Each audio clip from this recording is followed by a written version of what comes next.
가지 좀 나눴고요. 또 한 가지 나누고 싶은 것은 우리 지난주에 남한 성도와 탈북민 성도의 소통 경험담 시리즈 세미나를 이렇게 좀 계획해서 이렇게 진행을 하려고 하고 있는데 지난주에 첫 번째로 이렇게 진행을 했었거든요. 1탄을 시작했는데 우리가 지난주에는 제가 오랫동안 같이 함께 활동했고 잘 알고 있는 이렇게 유승란 실장님이 와서 해주셨어요. 좀 아쉬운 것은 정말 너무나도 좋은 강의인데 더 많은 사람들이 같이 못했던 것들이 너무 아쉬웠고요. 강의 정말 너무 좋았어요. 그런데 그 영상을 일반에는 오픈하지 않을 거예요.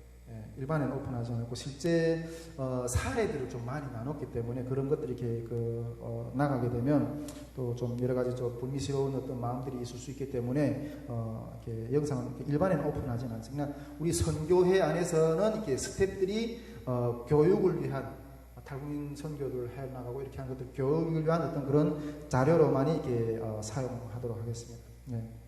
앞으로 이 남한 성도와 탈북민 성도의 소통 경험담 시리즈를 계속해서 이렇게 진행을 하고 이렇게 개발하고 진행할 건데 이걸 위해서 필요한 어떤 재정도 좀 필요하고 또 강사들도 좀 개발을 좀 해서 찾아서 좀 좋은 분들을 찾아서 우리가 이렇게 계속 이어나가려고 하는데 이를 위해서 좀 많이 기도를 부탁드립니다. 이 세미나는 제가 봤을 때는 우리뿐 아니라 통일 선교를 향해서 걸어가는 많은 자들이 이런 경험담이 공유된다면 너무 큰 유익이 될 것 같아요. 공유된다면 너무 큰 유익이 될 것 같아요. 그러나 이 프로젝트를 좀 계획하면서 또 한 번이 십자가가 이렇게 놓여져 있구나 하는 것을 직감하게 돼요. 또 한 번이 십자가가 물론 알고는 있었지만은 또 좀 다시 좀 이렇게 직감하게 되는 것 같아요. 이 프로젝트의 목적은 물론 저희 목적이기도 하지만은 한국 사회에 나와 있는 우리 남한 성도와 탈북민 성도들이 대화의 길을 찾아가는 거예요. 많이 힘들잖아요. 한국 교회 안에서도 이렇게 정착이 쉽지 않고 사회 안에서도 정착이 힘들죠. 그래서 이런 것들을 통일 시대를 준비해 가면서 이런 대화의 어떤 그런 이 길들을 찾아가려고 하는 것이 이렇게 목적이고 더 나아가서는 남북이 그리스도 안에서 이렇게 대화하는 길을 찾아가는 거죠. 그런 것이 이렇게 목적으로 이 세미나를 시리즈로 이렇게 좀 진행을 하려고 하는데 그래서 이런 어떤 계획을 가지고 제가 이게 광고 문자를 만들어 가지고 이렇게 우리 카톡방에도 올리고 제가 이렇게 좀 이렇게 이렇게 들어가 있는 여러 탈북민 단체 카톡방이라든가 이런 카톡방에 쫙 광고를 이렇게 쫙 뿌렸어요. 공지했는데 딱 뿌리니까 이게 관심 있는 사람들이 좀 많지는 않지만 이게 이게 좀 관심 있다. 이게 찾아오는 이렇게 반응 있는 어떤 그런 사람들이 좀 있더라고요. 그래서 그런 분들이 이렇게 우리 선교회 이렇게 카톡방에 초대도 하고 막 이랬거든요. 근데 그런 분들 가운데는 이게 이 정치적 성향이 또 다양해요. 다양하고 그러다 보니까 그런 사람들이 들어오니까 이것을 보고 기존에 있던 분들이 이렇게 격한 반응을 일으키면서 또 다가오는 거, 격한 반응. 근데 이것을 다스리려고 하는 것이 가운데 여러 가지 어떤 우리 카톡방에서 이렇게 이야기 좀 나눠졌지만은 여러 어떤 반응들이 일어나는 것들을 이렇게 볼 수가 있었어요. 그래서 제가 그때 카톡방에서 이런 이야기를 했는데 우리는 각자의 정치적인 논리를 동의하지는 못할지라도 대화하는 방법을 찾아가야 된다. 대화하는 방법을 찾아가야 된다. 좌우를 넘어서. 그렇지 않다면 피가 요구해요. 피가. 대화 안 하면 어쩔 건데? 싸울 거예요? 피를 흘릴 거예요? 6.25와 같은 또 그런 동족 상전의 어떤 그런 아픔을 다시 겪어야 될까요? 이런 저희 입장에서 이렇게 카톡방에서 이렇게 대화를 하다 보니까 이런 것들 보면서 어떤 분들은 와 대단하다고 전화가 와가지고 대단하다고 하는 분들도 있고 어떤 분들은 쌍욕을 하면서 나가기도 하고 쌍욕을 하면서 이런 현상을 보면서 이건 해야 되는 거구나. 이거는 해야 되는 거구나 하는 생각을 했어요. 해야 되는 거구나. 왜? 이것이 우리 민족이 가야 될 방향이기 때문에 해야 되는 거예요. 그러나 그 끝에 무슨 일이 날지는 모르겠어요. 잘못하면 무슨 돌을 맞을지도 모르겠어요. 특히 이런 반응들이 나오는 것 가운데 숙제는 북한 당국으로부터 상당한 피해를 입었던 사람들이 있잖아요. 물론 저도 북한에 있을 때 그 모범치한대 가족으로 우리는 낙인 찍혀가지고 우리 형제들 입당도 못했고 군대도 못 갔어요. 북한사에서 출세라는 건 아예 막혀버렸어요. 물론 저 때는 저 때까지 와서 그냥 군대는 보내주더라고요. 근데 북한에서 대체로 보면 이런 그런 상황들 만나면 대체로 보면 북한에서 이게 당한 사람들, 정부로부터 북한 그 정부로부터 당한 사람들이 이 반북적인 감정이 어마어마하게 있기에 분노가 완전히 차 있어요. 분노가. 그런데 탈북민들 가운데도 북한의 당국이 엄청나게 당한 사람들도 있고, 그러나 북한에서 별 고생이 없이 지내다가 온 사람들도 있거든요. 근데 이런 사람들은 좀 유화적이더라고요. 북한에서 당한 사람들은 진짜 이게 막 머리끝까지 하는데, 이 고생이 없이 온 사람들은 좀 유화적이고, 북한 정부도 유화적이고, 그 고향에 대한 향수적인 어떤 그런 이 모습들이 상당히 많더라고요.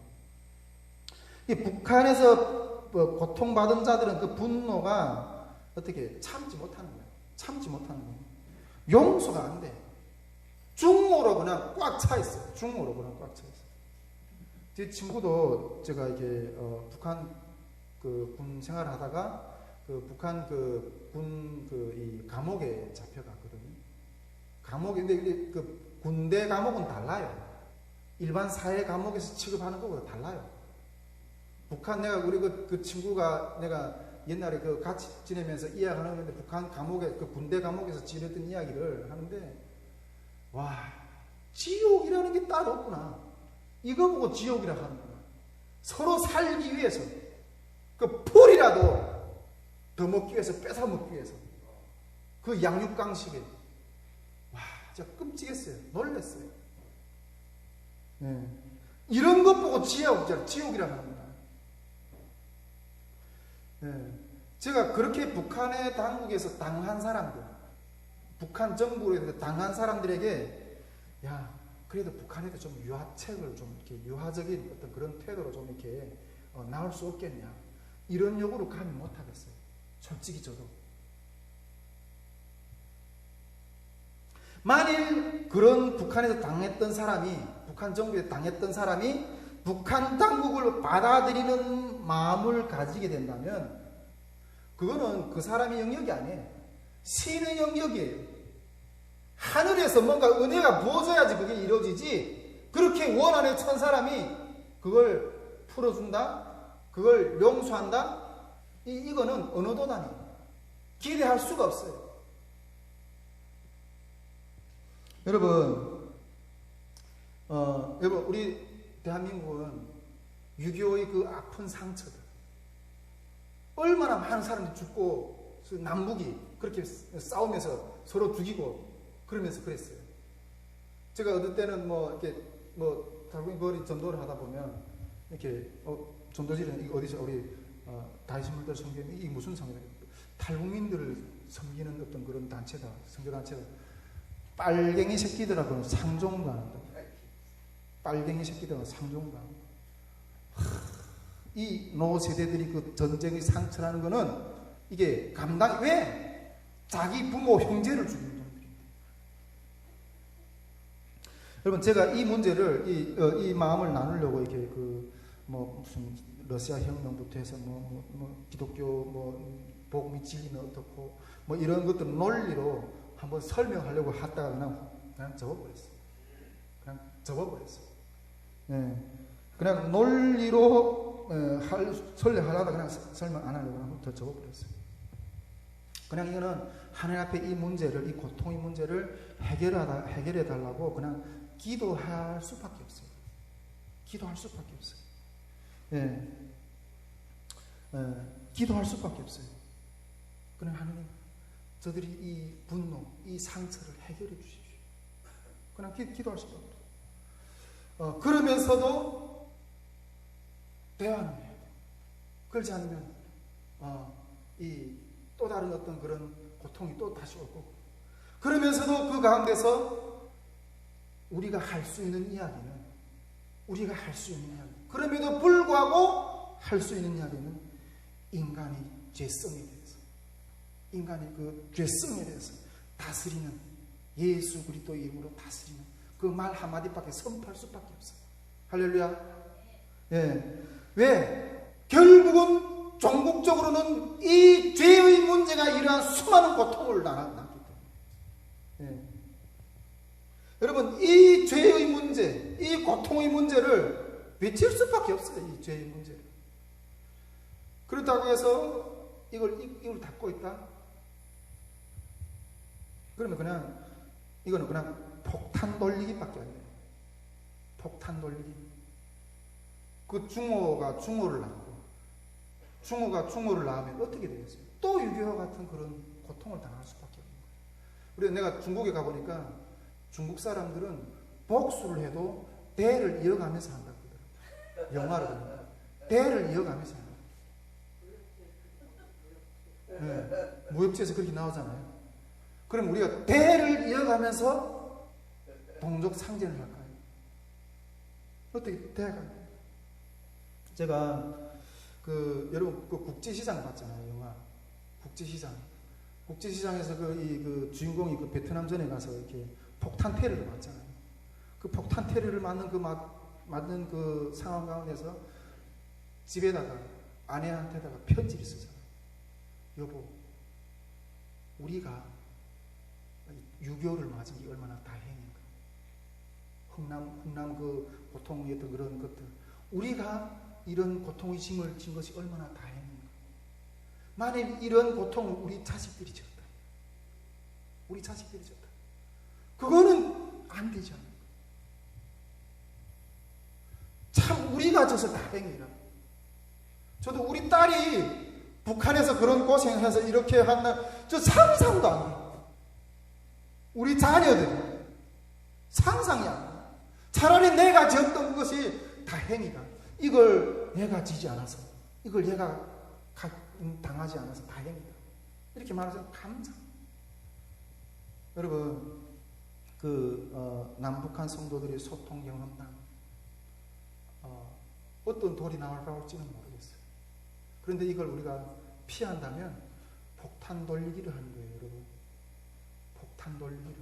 우리가 지금 여기에서 이렇게 이게 힘들다고 이렇게 해버리면, 뒤로 물러나면 이것을 우리 후손들이 지어야 돼요.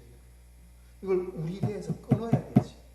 우리가 비록 능력이 없어서 못한다 할지라도 그래도 주님을 의지해서 하나님, 이 민족이 다시는 이런 동족 상전의 그런 고통을, 문제를 겪지 않고 정말 주님의 은혜로 해결될 수 있는 길을 달라고, 그러면서 그런 기도하는 마음으로 좌우가 다르지만 대화를 하는 그런 장들을 열어가야 된다.